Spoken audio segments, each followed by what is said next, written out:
जिंदाबाद जिंदाबाद जिंदाबाद जिंदाबाद जिंदाबाद जिंदाबाद আমাক লাগে বিজয় বৈশ্য বিজয় বৈশ্য আমাক লাগে বিজয় বৈশ্য বিজয় বৈশ্য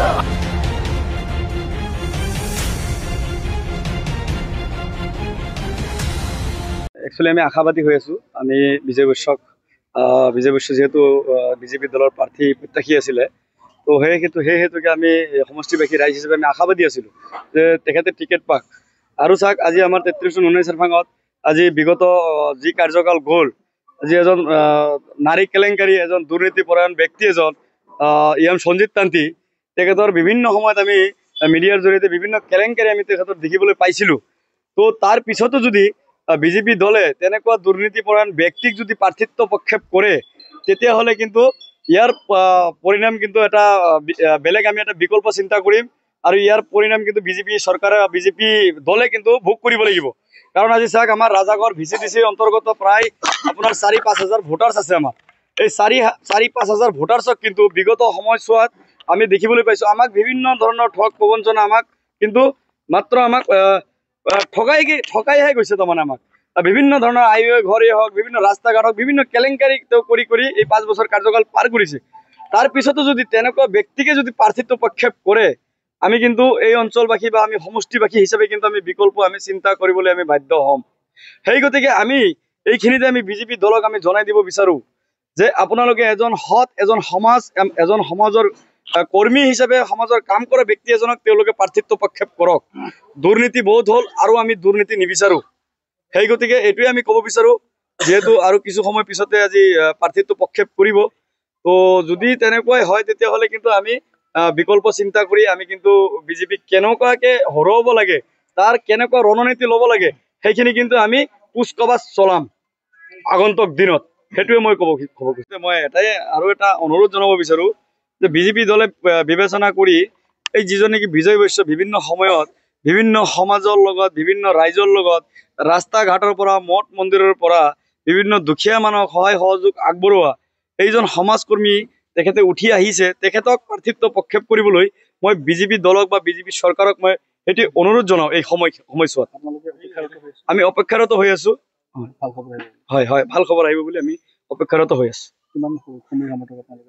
হয় আমাৰতো যথেষ্ট সমৰ্থক আছে আমাৰ লগত চাওক আপুনি আমাৰ ৰাজাগড়ত গাৰো সম্প্ৰদায়ৰ লোক আছে নেপালী সম্প্ৰদায়ৰ লোক আছে অসমীয়া সম্প্ৰদায়ৰ লোক আছে বাঙালী সম্প্ৰদায়ৰ লোক আছে আৰু আপোনাৰ আদিবাসী সম্প্ৰদায়ৰ লোক আছে বিভিন্ন ৰাইজ আমাৰ লগত আছে আমি এটি বিচাৰিছো যে বিজেপি দলৰ পৰা বিজয় বৈশ্যক প্ৰাৰ্থিত্ব প্ৰক্ষেপ কৰক আমি জিকাই আমি লৈ যাম এইটো আমাৰ দায়িত্ব যেটো আমি ইয়াতে আজি গেদাৰিং হৈছো আমি এই নুনাই চেৰফাং এজ এ ভোট হিচাপে আমি বহুত বছৰ ধৰি ইয়াতে ভোট দিছিলো আৰু এজ এ বিজেপিৰ কৰ্মী হৈ ফেলে বিজেপিৰ লগত থাকি বহুতখিনি কাম কৰিলো কিন্তু যোৱা 5 বছৰ ধৰি আমি যিখন আমি নতুন MCLA বা EMত এটা পদত আছিল সেই EMৰ পদতি আমি এই অঞ্চলত কোনো এটা ৰাইজৰ যথেষ্ট উন্নতি হোৱা নাই সেই কাৰণে আমি আজি এই দিনত আমি বহুখিনি চালিজাৰি চালো আৰু এই সময়ত এজন উন্নত মানৰ ৰাইজত ডেভেলপ কৰা ব্যক্তি হিচাপে বিজয় বৈশ্য ডাঙৰীয়াক আমি বিজেপিৰ টিকেট প্ৰদান কৰিবলৈ অসম চৰকাৰক BTR চৰকাৰক আমি জনাও যেহেতু আমাৰ টিকেট প্ৰদান কৰিলে টিকেটৰ প্ৰদান কৰাৰ ব্যৱস্থাটো কি কোনে জিকিব জিকাৰ ফালে সম্ভাৱনা থকা ব্যক্তিক টিকেট প্ৰদান কৰিব লাগিব বুলি এই আমাৰ বহুখিনি ৰাইজে আজি কোট খাই আমি ভাবিলো এই আহা দিনত যে বিজেপি চৰকাৰে এই কথাটো চিন্তা কৰিব লাগিব যে টিকেটটো আমি কাক প্ৰদান কৰিব লাগিছিল আমি কাক প্ৰদান কৰিলো এই দফাটো আহিল সেই দফাটো যদি আহিব নালাগে সেই কাৰণে এই আজি নিউজ লাইভৰ আগত আমি বহি এই কথাটো চৰকাৰক জনাব বিচাৰিছো যে এই টিকেটটো অতি সোনকালে চৰকাৰে বা আমাৰ ওপৰ মহলত থকা আমাৰ টিকেট প্ৰদান কৰা আমাৰ দিলীপ শইকীয়া ডাঙৰীয়া বিশ্বজিৎ ডাঙৰীয়া তেওঁলোকক ভাবি বা আমাৰ মুখ্যমন্ত্ৰী হেমন্ত বিশ্ব শৰ্মাই এই কথাটো বহুত চিন্তা চৰ্চা কৰি আমাৰ টিকেট প্ৰদান কৰিব কিয়নো আমি ৰাইজৰ মানুহ কোনে ইয়াতে জিকিব হাৰিব সেই কথাটো আমি নিৰ্ণয় কৰি লৈছো ইয়াৰ আগত কিমান কি ঘটনা হৈ গ'ল এই ৰাইজে সকলো জানে আৰু ডেভেলপৰ ক্ষেত্ৰত কিমান আছে আৰু কোন ৰাইজৰ পক্ষত কিমান মানুহ আছে সেইখিনি বস্তু আমি ৰাইজ সকলোৱে জানো সেই কাৰণে আমি জানো যে আজিৰ দিনত এজন বিজয় বৈশ্য নিচিনা মানুহে সমাজকৰ্মী মানুহে সমাজৰ কাৰণে যথেষ্ট ডেভেলপ কৰি গৈ আছে সেই হেতুকে আমি এজন সমাজকৰ্মী বিশিষ্ট সামাজিক হিচাপে এজন বিজয় বৈশ্য আমি এই 33 নং নুনাই চেৰফাং সমষ্টিত আমি বিচাৰোঁ, কিয়নো ইয়াৰ আগত বহুত মানুহ আহি গ'ল, বহুতে ডেভেলপ একো কৰিব পৰা নাছিল, কিন্তু আমি যিহেতু তেওঁ MCLA AM হোৱা নাছিল এই সমষ্টিত, কিন্তু সকলো ৰাইজে তেওঁকে বিচাৰিছিল। যদি তেওঁৰ বিচাৰৰ পক্ষেও আজি ৰাইজে আজি ওপৰ মহলৰ পৰা তেওঁক যদি টিকেট নেদে, আজি আমি বিজেপিৰ পক্ষত আমি যথেষ্ট সংখ্যাকে আমি আজি বিজেপিৰ পৰা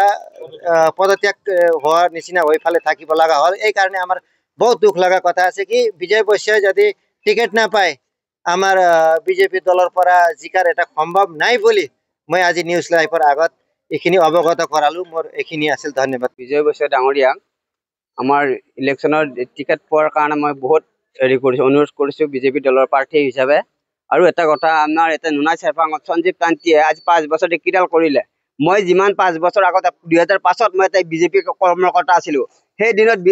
সঞ্জীৱ তান্তীয়ে 5 বছৰ আগত মোক যিটো শব্দ কৈছিল, সেই শব্দ আজি মোৰ দেউতা ঢুকাই গ'ল, সি আজি তাই ফালে ভৰি নিদিলে মোৰ চোতালত। পইচা দিয়াটো ডাঙৰ বস্তু নহয়। মানুহ এজনে যদি এজন পাৰ্টীৰ কৰ্মচাৰী এজনক যেতিয়া ইলেকশ্যন হাৰি আছিল, খেলিব খুজি আছিলে, সেই মুহূৰ্তত আমাৰ ঘৰে ঘৰে আহিছিল, কিন্তু এতিয়া যে জিকি গ'ল তাৰপিছত মোৰ দি এফালে ঘূৰি নাচালে। সেনেকুৱা এজন পাৰ্টীক আমাৰ কিহৰ কাৰণে প্ৰয়োজন? সেনেকুৱা এজন কেণ্ডিডেট আমাৰ প্ৰয়োজন নাই। মই এইটো ডাইৰেক্টলি স্পষ্টভাৱে কৈ দিছোঁ, মই মোৰ এটা বস্তুৱে জানো যে বিজয় বৈশ্যক পাৰ্টীৰ টিকেটটো দিব লাগে, চিয়'ৰ। মই সেইটোৱে ৰাইজৰ ওচৰত একেবাৰে অনুৰোধ কৰিছোঁ। আৰু যিকোনো হওক আমাৰ উপদেষ্টা মহলৰ পৰা যিসকলে টিকেট বাছনি কৰিব, তেওঁলোকক মই সেইটোৱে অনুৰোধ কৰিছোঁ যে বিজয় বৈশ্য ডাঙৰীয়াই যিখিনি কাম কৰিছে, ৰাস্তা ঘাট পদূলিৰ মঠ মন্দিৰ, কোন ঠাইত এতিয়া সঞ্জীৱ তান্তীৰ জাগাত এতিয়া মই ডাইৰেক্ট ক'ব পৰা আছে, ভোলাতাৰ ৰাস্তাত সঞ্জীৱ তান্তীৰ এলেকা পৰে। সঞ্জীৱ তান্ত্ৰী কিডাল কাম কৰিছে তাতে? বিজয় বৈশ্যই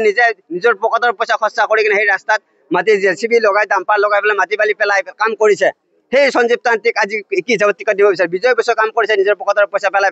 আজি সেই বিজয় বৈশ্যক টিকেট নিদি কিনে সঞ্জীৱ তান্ত্ৰীক কি হিচাপত দিব লাগে, টিকেট দিব লাগে? সেই কথা মোক স্পষ্টবাদী কৰিব লাগে। কিন্তু সেইকাৰণে ওপৰ মহলত মই ডাইৰেক্টলি এইটো কথাই অনুৰোধ কৰিছোঁ, আপোনালোকে যি কওক,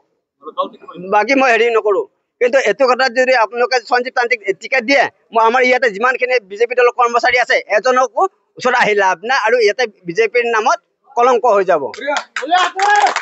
ইয়াতে আমি বিজেপি কোনো কাৰণে ছাপোৰ্ট নকৰোঁ, এটা বিজেপি পাৰ্টি সোমাবই নিদিওঁ, চিয়'ৰ। গতিকে আমি এইটো কাৰণতে আশাবাদী যে আমাৰ এই অঞ্চলৰ পৰা যিজন বিজয় বৈশ্য হয়, আমি যথেষ্টখিনি কষ্ট কৰি আছোঁ। গতিকে তেওঁ সমাজৰ হৈ বিভিন্ন কাম কৰি আছে। তেওঁ আজি বহুত বছৰৰ পৰা তেওঁ বিজেপিৰ লগত লাগি আছে, বিজেপি নিষ্ঠাবান কৰ্মী। আমিও এজন বিজেপিৰ নিষ্ঠাবান কৰ্মী। গতিকে আমি এইটো আশাবাদী, আমি বিজেপি দলক আমি অনুৰোধ কৰিছোঁ যে আমাৰ 33 নম্বৰ ননৈ চেৰপাং সমষ্টিক বিজয় বৈশ্য ডাঙৰীয়াক টিকট প্ৰদান কৰক। সেই ক্ষেত্ৰত আমি তেওঁলোকক আহ্বান জনাইছোঁ। আমি আশাবাদী। লগতে এইটো কৈছোঁ, যদিহে তাৰ বিকল্পে বিজয় বৈশ্যৰ বিকল্পত যদি অন্য কোনোবা ব্যক্তিক ইয়াত টিকট প্ৰদান কৰে বিজেপি দলে, সেই ক্ষেত্ৰত আমি বিজেপি কৰ্মী হিচাপে আমি দল ত্যাগ কৰিবলৈ সাজু আছোঁ। আমাৰ হাজাৰ হাজাৰ কৰ্মী আছে ইয়াতে, আমি দল ত্যাগ কৰিম, আৰু দল ত্যাগ কৰি আমি তাৰ বিকল্প চিন্তা কৰিম, যাতে ইয়াৰ পৰা আমি বিজেপিক কেনেকুৱাকৈ হৰুৱাব লাগে তাৰ বিষয়তে আমি চিন্তা কৰিম।